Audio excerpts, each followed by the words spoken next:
तो उसको फिर से पढ़ लेते हैं। तो समान, जितना ही समान उतना ही फिर निर्माण। समान का अभिमान नहीं, ऐसे नहीं हम तो ऊंच बन गए, दूसरे छोटे हैं या उनके प्रति घृणा भाव, ये नहीं होना चाहिए। कैसे भी आत्मा हो लेकिन रहम की दृष्टि से देखें, अभिमान की दृष्टि से नहीं। न अभिमान न अपमान।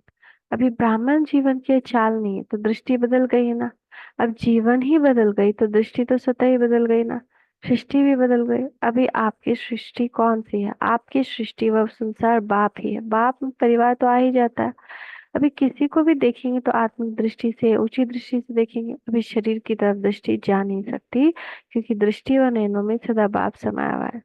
जिसके नैनों में बाप है वह देह के भान में कैसे जाएंगे?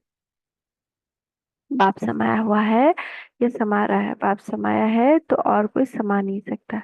वैसे भी देखो तो आंख की कमाल है ही बिंदु से। ये सारा देखना करना कौन करता है? शरीर के हिसाब से बिंदी ही है। छोटी सी बिंदी कमाल करती है। देह के नाते भी छोटी सी बिंदी कमाल करती है, और आत्मिक नाते से बाप बिंदु समाया हुआ है, इसीलिए और कोई समा नहीं सकता। ऐसे समझते हो? जब पूज्य आत्माएं बन गए तो पूज्य आत्माओं के नयन सदा निर्मल दिखाते हैं ना। पूज्य आत्माएं मूर्ति कैसा दिखाते हैं, कितना सुंदर उनका नयन होता है। कितना, जैसे कि स्नेह, निर्मानता, निर्मल। अभिमान या अपमान के नयन नहीं दिखाते ना। अभिमान का दिखाते हैं क्या? कोई भी देवता व देवी या देवता के नयन निर्मल व रूहानी होंगे तो ये नयन किसके हैं? कभी किसी के प्रति कोई संकल्प भी आए तो याद रखो कि मैं कौन हूँ।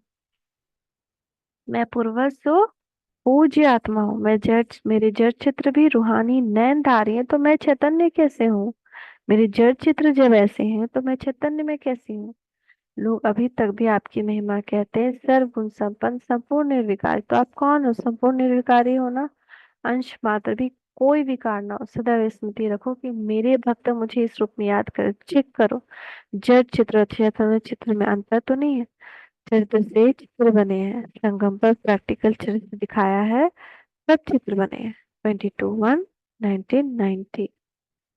तो हमको आज समान में रहना है, और समान के साथ साथ क्या और समान लेना है?